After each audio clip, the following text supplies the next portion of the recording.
Hello दोस्तों, स्वागत है आपका मेरे यूट्यूब चैनल में। और आज हम बात करने वाले हैं इटर्नल्स के बारे में। आप लोग तो जानते ही होंगे कि फेज़ 4 की अनाउंसमेंट हो गई है और इटर्नल्स मूवी आ रही है।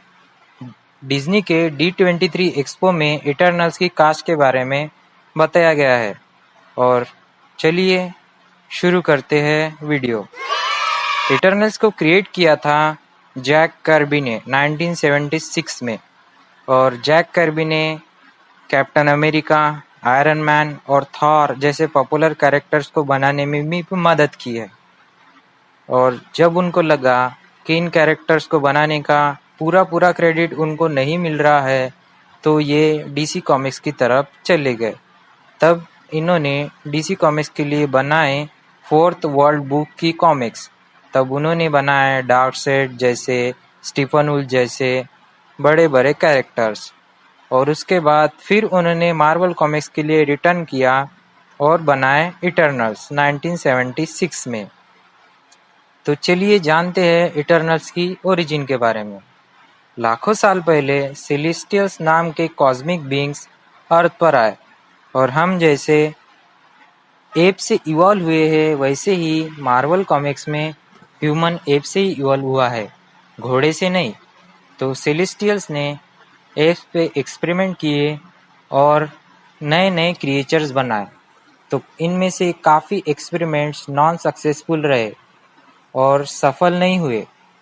वैसे भी हार है तो जीतने का जज्बा जागेगा। तो सेलेस्टियल्स ट्राई करते रहे और उन्होंने कुछ स्पीशीज बनाई। उनमें से एक थी डेविएंट्स नाम की। ये भद्दे दिखते थे।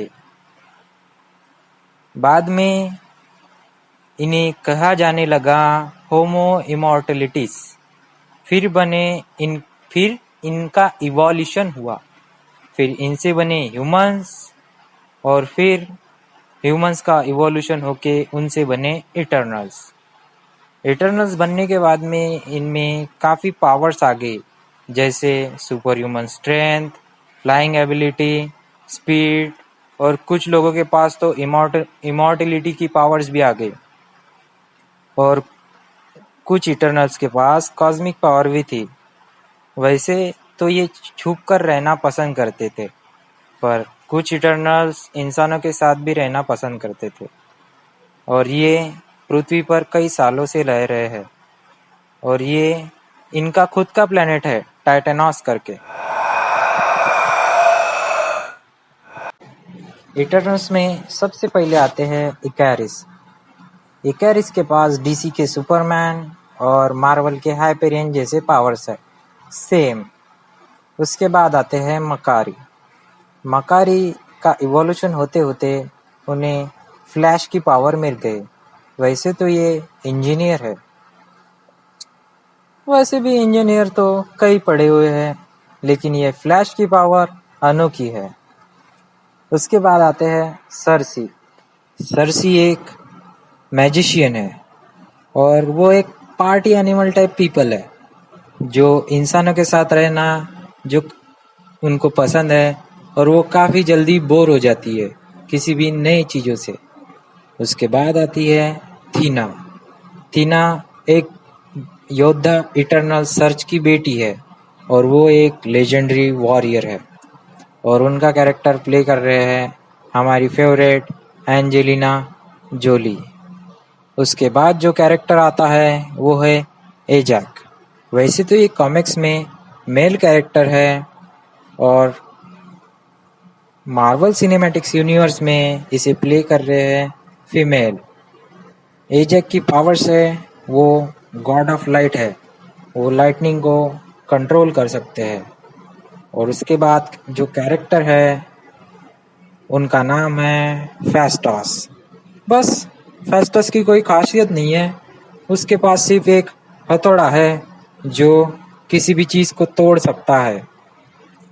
उसके बाद जो कैरेक्टर आता है वो है किंगो। वो एक मास्टर समुराई है और उसे काफ़ी मार्शल आर्ट्स भी आते हैं और फाइटिंग स्किल्स भी महारत हासिल है।